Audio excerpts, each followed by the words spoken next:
Hello my dear viewers, I am Viswanath Viswa reviews.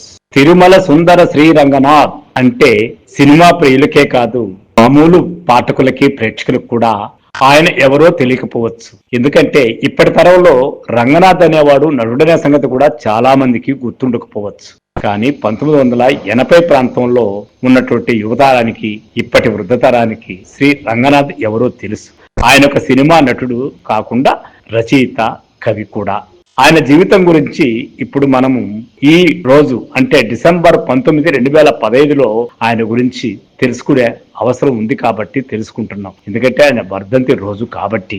ఈయన 1949లో మద్రాసు నగరంలో TR Sundararajan, Janaki Devi దంపతులకు జన్మించాడు. సహజంగా ఈయన తెలుగువాడే గాని తమిళంలో అంటే మద్రాసు పట్టణంలో జన్మించాడని దీన్ని బట్టి మనకు తెలుస్తుంది. ఈయన తిరుపతి శ్రీ వెంకటేశ్వర విశ్వవిద్యాలయం నుండి డిగ్రీ చేశాడు. రైల్వే శాఖలో టికెట్ కలెక్టర్ గా కొంతకాలం పనిచేశాడు. 1969లో బుద్ధిమంతుడు సినిమాతో వెండి తెరకు పరిచయమై సుమారు 300 సినిమాల్లో నటించాడు. హీరోగా, విలన్ గా, క్యారెక్టర్ నటుడిగా సినిమా ప్రేక్షకులను మెప్పించాడు. మొగుడ్స్ పెళ్ళాంస్ చిత్రానికి దర్శకత్వం వహించాడు. కొన్ని టీవీ సీరియళ్లలో కూడా నటించాడు. రంగనాథ నటుడే కాదు, మంచి కవి, రచయిత కూడా. వీరు రచించిన కవితా సుదర్శనము, అంతరంగ మదనము, ఈ చీకటి తొలగాలి, పద పరిమళము, అక్షర సాక్ష్యము, రంగనాథ్ కథలు, రంగనాథ్ నడత పుస్తకాలు అచ్చయ్యాయి కూడా. డిసెంబర్ 19, 2015 హైదరాబాద్ లోని తన స్వగృహంలో మరణించాడు.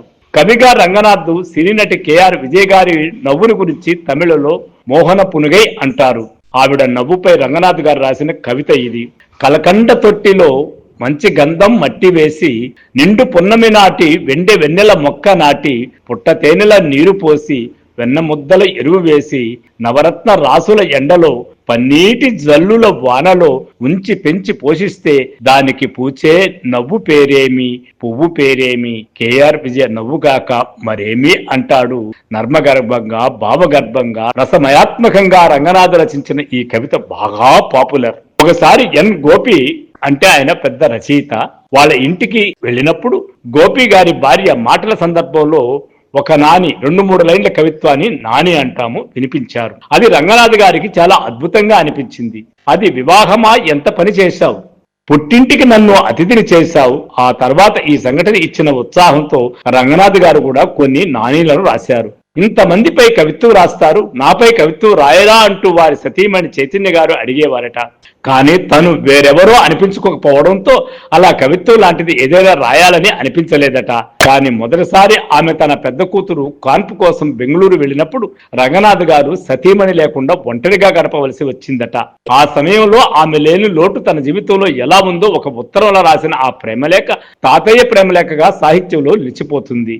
క్యారెక్టర్ ఆర్టిస్ట్ గా, విలన్ గా చాలా సినిమాలు చేయగలిగాడు. ముఖ్యంగా చిరంజీవి వేట సినిమాలో ఆయన చేసిన పాత్ర నిజానికి చాలా జాలిగా, సానుభూతిగా, బాధాకరంగా ఉంటుంది. అలాంటి పాత్ర రంగనాథ్ తప్ప మరొకరు చేయలేరు. ముఖ్యంగా ఖైదీ సినిమాలో పోలీస్ ఆఫీసర్గా చిరంజీవిని అరెస్ట్ చేసే సందర్భంలో ఆయన చేసినటువంటి హావభావాలు నభూతో నభవిష్యత్తు అని అంటూ ఉంటాయి. సో ఫ్రెండ్స్, రంగనాథ్ గారి నటన, రంగనాథ్ గారి కవిత్వం, రంగనాథ్ గారి కథలు, రంగనాథ్ గారి జీవితం అందరికీ ఆదర్శం, అందరికీ ఆలోచనాత్మకం. సో ఫ్రెండ్స్, నా కథనం కానీ మీకు నచ్చినట్లయితే సబ్స్క్రైబ్ చేయండి, లైక్ చేయండి, షేర్ చేయండి. Thank you. I am Vishwanath.